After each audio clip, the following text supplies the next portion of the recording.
Hello friends and welcome back to the channel, Season 38 War 5. Today we're taking on LGDL. Finished Platinum 3 last season, matchmaking, working as intended I guess, but either way we're not going to take this one lightly. Today our team is going to be APOC, Nimrod, and Mr. Fantastic coming in with some clutch pre-fight debuffs. So first up we have a iHulk on node 12. I'm going to speed this fight up considerably. If you have been a viewer of my war videos for the past several seasons, you know I have taken iHulk with APOC on a variety of nodes across the map, and it's always pretty much the same. Just keep heavying to keep the debuffs up. Since he's a conduit defender, we want to keep him heal blocked.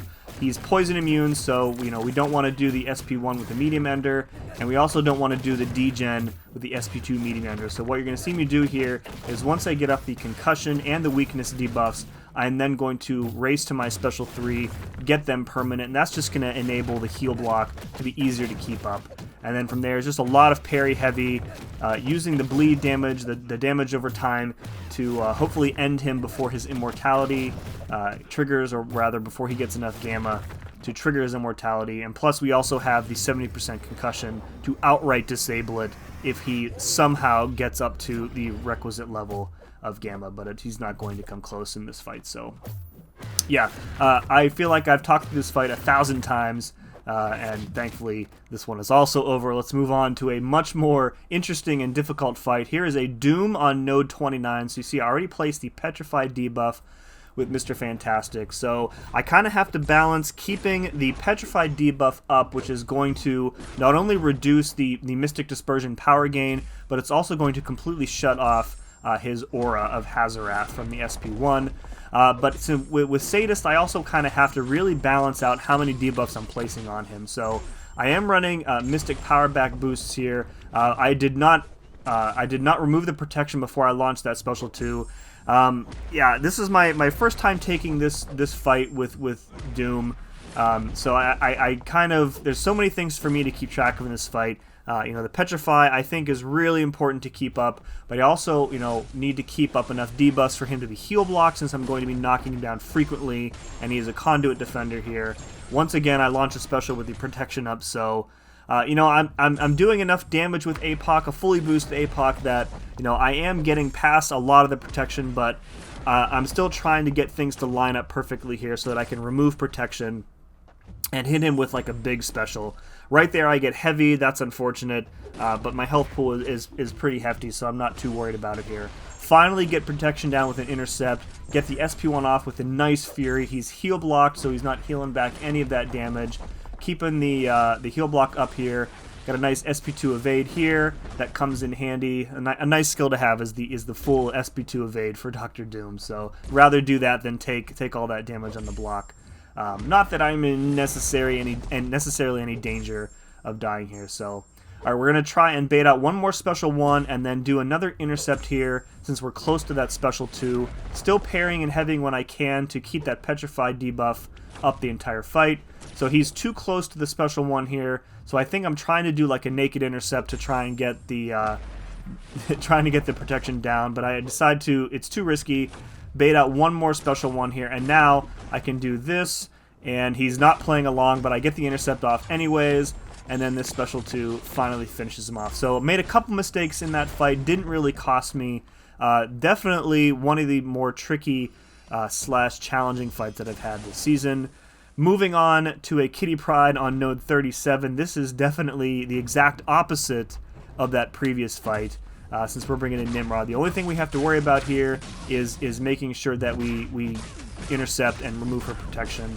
And then I actually go for the full Nimrod cycle here. I'm not really sure why I did that. I think, I don't know, I have no explanation for that. I was so close to the special 2, I probably should have just waited and worked to build up my my protocol charges and then launch the SP2 to kill her. But with Nimrod, you can pretty much play this fight any way you want, and unless you make like a host of very bad mistakes, there's probably no way you're going to die. So right there, probably a little bit lengthier than it needed to be.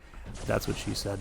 But we get the fight done regardless. My last fight of the war is a Mole Man on node 39. This is the same node where I took that tricky Quicksilver with in the previous war. This fight is a lot less tricky.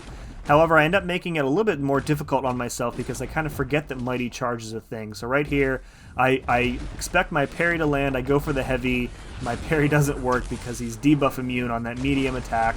And yeah, I'm like sitting alone in my office doing this fight and just saying out loud to nobody in particular, like, you know, why the F aren't my parries working? And it isn't until probably like halfway, 3/4 of the way through the fight that I realize what's going on and I need to re-parry to get them to stick.